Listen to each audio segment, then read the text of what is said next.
Hello, travel advisors, from all of us at the Royal Caribbean Group. We've made it! After 15 months of pain and agony, we are finally there. For so long, I've talked about the light at the end of the tunnel. Now we're emerging from the tunnel and we can look at a very bright day. We can now state with a high level of confidence that ships from the Royal Caribbean Group will be operating out of U.S. ports as early as next month. Next month! It feels so good to be saying those words. Let me update you on all that's happened since my last message. Of course, one of the most important developments has been our evolving relationship with the CDC. It's no secret that we were disappointed with many of their initial rules for restarting.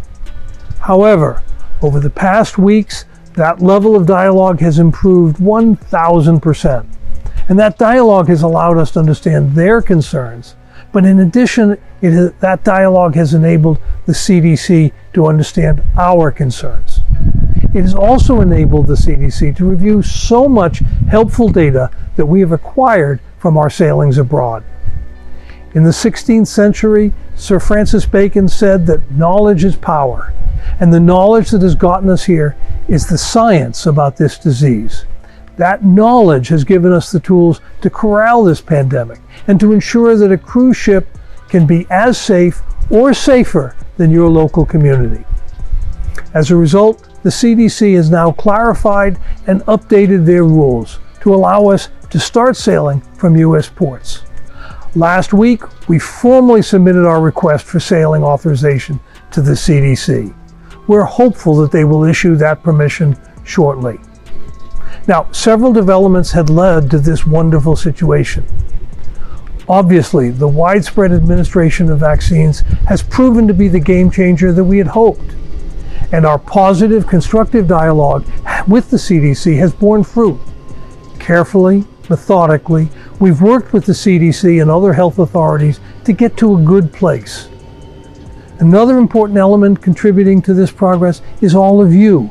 You sent messages to your senators and members of Congress. You wrote columns and letters to the editor. You used your social media channels to spread the word in general. You spoke up on behalf of treating cruises like other areas, and the world listened. That's what partnership is all about, and we thank all of you for your energy, your initiatives, and your determination. Now let me tell you a bit about the specifics of our restart. Under any scenario, we intend to vaccinate all of our crew. That process has already started, and we expect that essentially 100% of crew members will have received their vaccines before the cruise starts in the U.S. The CDC has specified two different structures for sailing from the U.S. The first alternative structure is where virtually all the guests are vaccinated. There will be some exceptions, such as people who can't get the shot for medical reasons or religious reasons. Smaller children also can't get the shot today. However, under any scenario, everybody who's eligible for the vaccine will be vaccinated. And we will limit the number of people who can't so that 95% or more of the guests will be vaccinated. We expect that Celebrity and Silver Seas will both follow this structure. Now, Royal Caribbean International is likely to take a somewhat different route. Like our other brands, everyone who's eligible for vaccine will be expected to have one. However, children under 12 can't yet get the shot, and Royal Caribbean International carries a lot of families. Families are important to us, and as the father of 4 wonderful children and 7 extraordinary grandkids, I understand the importance of family travel. Of course, I do also understand that you don't always want the kids with you, but that's another story we don't need to talk about here. In any event, on these cruises, we may not reach the 95% threshold, but even here, the vast majority will be vaccinated. Now, I'm often asked whether the cruises will be like cruises were before the pandemic, or will they have so many restrictions that they interfere with the cruise experience? Until now, I haven't been able to answer that question because we just didn't know. But the fog is lifting, and today we have a pretty good sense and a pretty encouraging sense. As we restart, there will be some more restrictions than before, but we expect they will be temporary and similar to what we've all become used to on land. For example, we will still have our wonderful buffets, But instead of picking up the tongs yourself, a waiter will handle the tongs for you. We're optimistic that masks won't be required anywhere if you're vaccinated, and since most people will be, this also should be of minimal impact.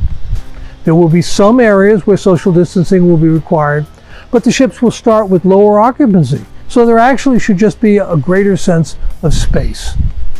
And we're proud of the fact that our ships have always had a particularly good spaciousness, so this will just enhance that, but again, only for a little while. The biggest changes will really be behind the scenes, things like upgraded air conditioning system, enhanced cleaning, etc. And again, this is all evolving quickly and will change as we keep learning. Another question I'm frequently asked is, how will shore excursions operate? Destinations are an important part of the cruise experience, and we want to make sure that our guests don't miss out on that aspect of the cruise either. So we will offer shore excursions where the operator abides by hygiene and other precautions that meet our standards. In most cases, our guests can also arrange their own excursions, and these will be regulated by local rules. Vaccinations are quickly ramping up in our major destinations as well, so this too should be a temporary factor. It sure feels great to give this report. Cruises are restarting, the ships are being outfitted with new filtration, hygiene, and other precautions. We have protocols that provide protection for our guests and our crew, and the onboard experience will be great with only minimal restrictions compared to pre-pandemic cruising. The shoreside experience will also be great, also with minimal restrictions. Now, we're so close to getting fully back to business, and we're so eager to get started. As you've heard me say, and as you know from your own experience, pent-up demand for cruising is enormous. Now's the time for you to really mine your databases. It's also a time to learn more about all we're doing to maintain the safety of a cruise, but also the excitement of a cruise. The more you know, the better you will be able to advise your clients. Now, for a year, I've ended these messages by reminding you all to mask up and wash your hands.